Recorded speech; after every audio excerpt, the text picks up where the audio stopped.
Bonjour, je m'appelle Jean Gauthier et je voudrais vous parler aujourd'hui, c'est une sorte de témoignage de ma vie de foi. C'est un prêtre de mon diocèse qui m'avait demandé justement d'écrire un texte sur un témoignage de foi, sur ma vie de foi, à partager avec tous les prêtres du diocèse. Alors c'est devenu un article, puis c'est paru dans le Prions en Église, revue que je collabore depuis une vingtaine d'années. Et je voudrais vous partager ça justement dans cette vidéo, ma vie de foi. Je dis bien ma vie de foi parce que pour moi, ma foi puis ma vie ne font qu'un.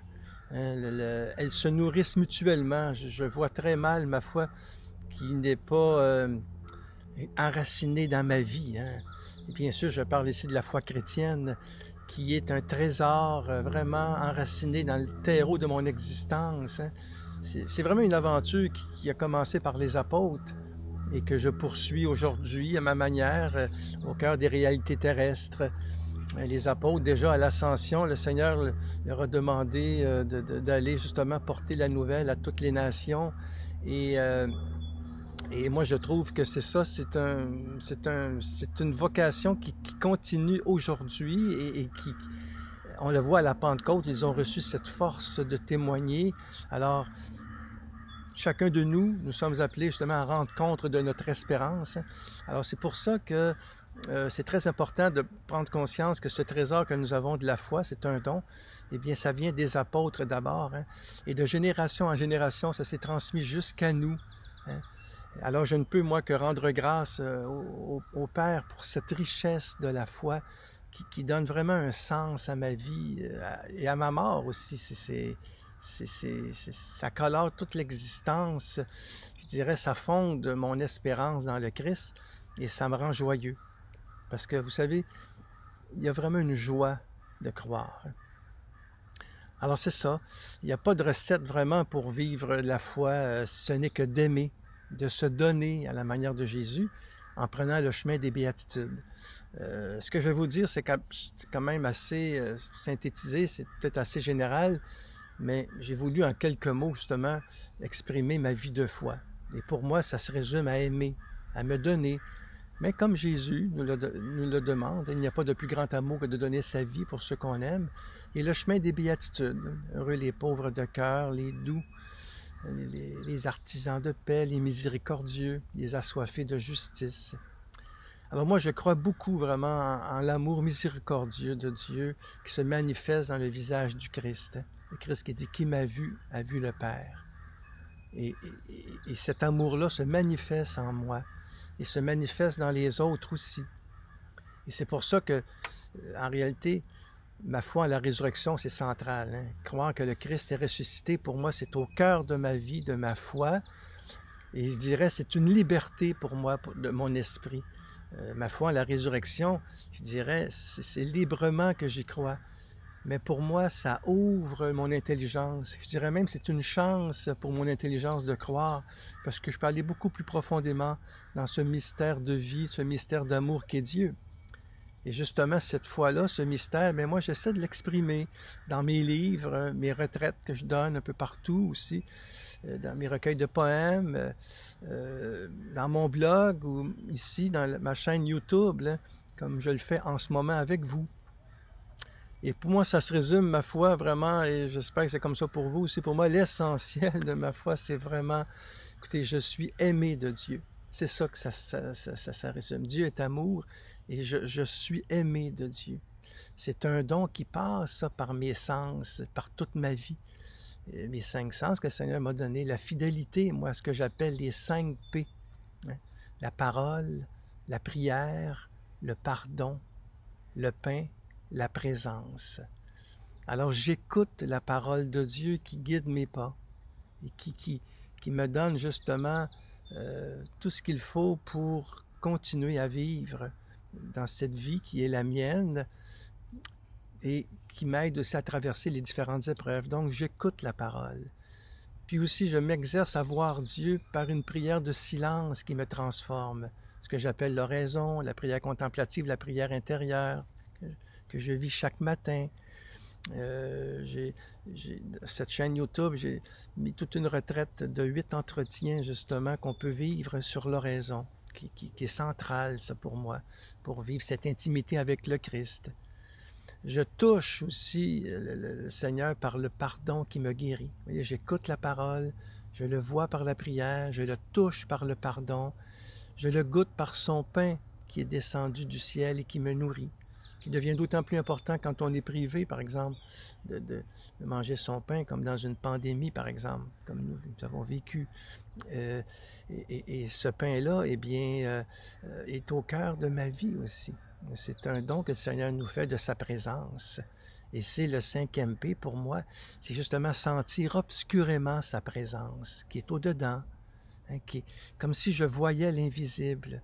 C'est une présence quand même qui est sous forme d'absence, mais le Christ est là, il est présent.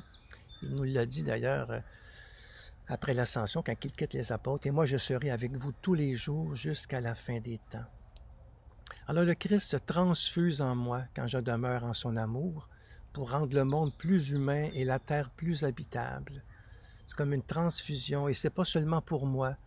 Pour moi, la religion chrétienne, elle est vraiment authentique quand elle rend le monde meilleur, quand elle nous pousse à aimer les autres. Et rendre la terre habitable, c'est respecter tout l'environnement qui nous entoure, hein. L'eau, comme on voit en bas ici, ou les arbres, respecter l'environnement, toute la nature, tous ces êtres vivants qui font en sorte que nous vivons nous aussi, hein. Les animaux, les végétaux, tout ça fait partie de la création de Dieu. Alors, pour moi, c'est très important, ça, de rendre le monde plus humain et la terre habitable. Et cette foi-là, ben, je tiens à la vivre chaque jour d'une façon très concrète avec mon épouse qui m'est confiée, ça fait depuis 42 ans maintenant, avec mes enfants, mes petits-enfants, toutes les personnes que je rencontre autour, hein, surtout celles qui sont les plus souffrantes. Parce que Jésus nous a dit, ce que vous avez fait au plus petit d'entre les miens, c'est à moi que vous l'avez fait. Donc, il y a une présence de Jésus là-dedans. Bien sûr, je les aime imparfaitement. Mais l'important, c'est de vouloir aimer, comme disait Charles de Foucault. Si tu veux aimer, tu aimes déjà. Même quand ça fait mal. Même lorsque le doute m'assaille aussi dans la nuit, hein, du combat spirituel. Parce que la foi, c'est aussi un combat que nous menons chaque jour. Mais ma souffrance elle-même devient féconde en étant assumée dans l'amour et le pardon. Et je porte tout cet amour en Église, en faisant Eucharistie avec mes frères et mes sœurs qui sont l'Eucharistie qui est la source et le sommet de ma foi et de ma vie chrétienne aussi. Alors ma foi, moi, elle est une écoute de la parole. Vous voyez, il y a une réponse, hein, parce que la foi, c'est vraiment répondre à la parole aussi par ma vie. C'est un regard de foi. C'est un toucher parce que chaque acte de foi touche le cœur de Dieu. Dire, Seigneur, je crois en toi, je crois que tu es là présent, tu es là au plus profond de moi, tu es là dans la création qui m'entoure. C'est un toucher, ça touche le cœur de Dieu et ça me permet d'être en contact avec lui, de le toucher. Ma foi, elle est aussi, c'est une nuit, parce que c'est un clair-obscur, on ne voit pas vraiment ce que l'on croit, bien sûr, mais il y a une lumière aussi dans la foi. Et ma foi, elle puise à la source biblique, cette source intarissable qui nourrit mon cœur. Ma foi se nourrit aussi à l'expérience des saints et des saintes. Que de livres que j'ai écrits sur eux, que j'appelle ces fous admirables, qui m'aident à vivre, qui sont des mini-évangiles, hein? Et surtout la sainte par excellence pour moi, bien sûr, la mère, la reine des anges et des saints, Marie, qui nous est donnée au pied de la croix. Marie qui me console, m'encourage, me soutient. J'ai eu cette grâce d'être baptisé le 8 décembre. Alors, j'ai été consacré à Marie, moi, par mes parents. Et j'ai tout le temps eu cet appel à la sainteté par Marie qui veut justement que j'aime. La sainteté, c'est une question d'amour. Alors, cette foi-là, vraiment, mobilise tout ce que je suis. Elle est totale, cette foi-là. Et elle engage profondément mon existence dans l'instant présent. Et c'est pour ça que c'est par la foi que je désire la sainteté. Pas que je vais être canonisé, ça n'a pas rapport. La sainteté n'est pas synonyme de canonisation. La sainteté, c'est vraiment demeurer dans l'amour de Dieu. C'est Dieu en moi et moi en lui. J'ai écrit beaucoup de livres sur la sainteté, dont un Devenir saint, où je montre là-dedans comment que c'est une question d'accueil et d'amour, et non de perfection et de performance. La sainteté, c'est la plénitude de la vie chrétienne. La sainteté, c'est l'œuvre de l'Esprit Saint qui me configure au Christ, qui est le Saint par excellence. L'Esprit Saint, c'est pas seulement à la Pentecôte que nous en parlons.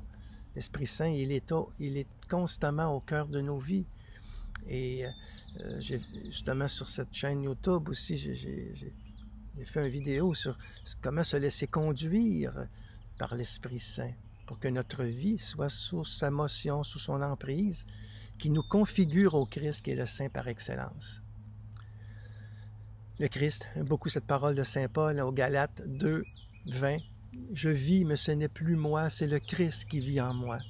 Ce que je vis aujourd'hui dans la chair, je le vis dans la foi au Fils de Dieu qui m'a aimé et s'est livré pour moi. » Voyez, je reviens à ce que je disais au début. L'essentiel de ma foi, c'est que je suis aimé de Dieu. Eh bien, si ce n'est plus moi qui vis, c'est le Christ qui vit en moi, ça veut dire que ce n'est plus moi qui parle, c'est le Christ qui parle en moi. Ce n'est plus moi qui prie, c'est le Christ qui prie en moi. Ce n'est plus moi qui souffre, c'est le Christ qui souffre en moi. Ce n'est plus moi qui travaille, c'est le Christ qui travaille en moi. Ce que je vis aujourd'hui dans la chair, je le vis dans la foi au Fils de Dieu qui m'a aimé et s'est livré pour moi. Quelle est belle cette parole de Saint Paul. Il faut constamment revenir à l'Évangile, aux paroles comme ça du Nouveau Testament, Saint Paul entre autres. Bon. Alors voyez les moyens les plus simples et les plus directs pour moi pour devenir saint, pour vivre ma foi profondément, parce que nous sommes tous appelés à la sainteté. Eh bien, c'est la parole de Dieu, la prière, le pardon, les sacrements. Goûter cette présence de Dieu dans la foi. Je n'ai qu'à m'unir à Dieu. Et j'ai 3 moyens très simples qu'on appelle les vertus théologales, qui m'aident à m'unir à Dieu, qui me sont données. C'est la foi, l'espérance et l'amour. Théologale parce que c'est Dieu. Directement, nous rejoignons Dieu par un acte de foi. Mais c'est beaucoup plus Dieu qui croit en moi, qui croit, qui m'aime. C'est Dieu qui espère en moi. C'est Dieu qui m'aime. Là est l'essentiel, il me semble, et nous laisser aimer par ce Dieu d'amour. Et ça, le pape François, dans sa très belle exhortation sur la sainteté que je vous invite à lire, « Gaudete et exultate », dans la joie et dans l'allégresse, il écrit « Le primat revient aux vertus théologales qui ont Dieu pour objet et cause, et au centre se trouve la charité. » Saint Paul affirme que ce qui compte vraiment, c'est la foi opérant par la charité. Alors c'est ça un petit peu l'essentiel de ma foi. Ça ne donne rien d'être très très long, vous savez. On peut, à une quinzaine de minutes comme ça, rendre compte de notre espérance, témoigner de ce qui nous fait vivre et montrer que la foi, en réalité, elle opère pleinement dans l'amour, par l'amour, et que l'amour seul est digne de foi, et que Dieu est amour, et que croire en lui, eh bien, c'est devenir comme il est, de plus en plus amour. Lui qui nous invite, qui m'appelle en tout cas, qui m'attend dans la vie éternelle. Alors c'est une grâce incroyable, mes chers amis. Et je termine justement par une prière de foi spontanée, toute simple. Merci Seigneur pour la foi que tu me donnes. Merci de te révéler à moi dans le silence de la prière, de te révéler à moi par l'écoute de la parole, de te révéler à moi dans le pardon, dans l'amour de tout ce qui m'entoure, de me révéler à toi par ta création, par les oiseaux qui chantent, par cette magnificence de ta gloire, Seigneur, qui éclate partout, surtout dans la faiblesse aussi, dans la pauvreté intérieure. Ta force est plus forte que tout, Seigneur. Alors nous te rendons grâce, Seigneur, pour toutes les personnes qui vivent, que je connais, et je te demande d'augmenter en nous la foi, que nous soyons de plus en plus croyants, Seigneur, des êtres d'espérance, de foi et d'amour, Seigneur Jésus, toi qui vis avec le Père dans l'unité du Saint-Esprit pour les siècles des siècles. Amen.